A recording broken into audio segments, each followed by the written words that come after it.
if the threat becomes virtual and then a real threat, at this point, we should have some protection.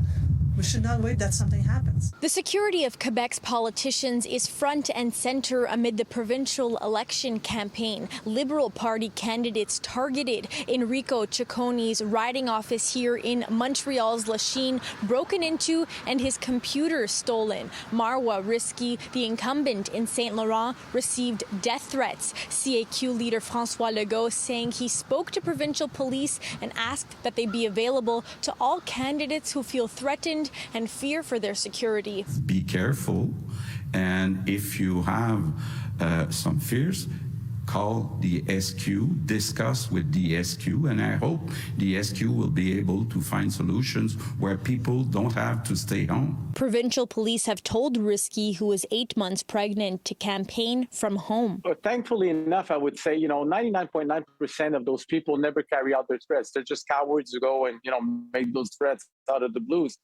But what if that 0.1%? What if they don't take it seriously and something happens?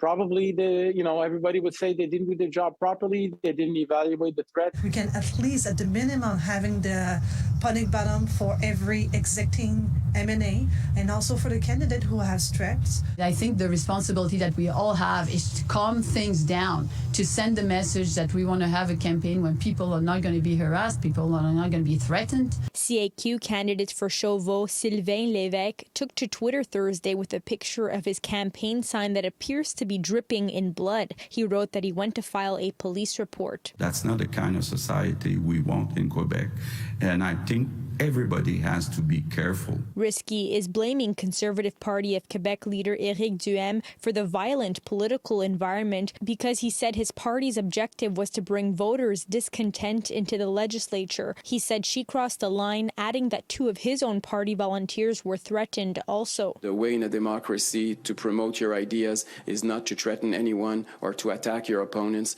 is to vote. At the end of the day, I was told that the National Assembly, they're the one who have to protect the member of the National Assembly. In Montreal, Alyssia Rubertucci, City News.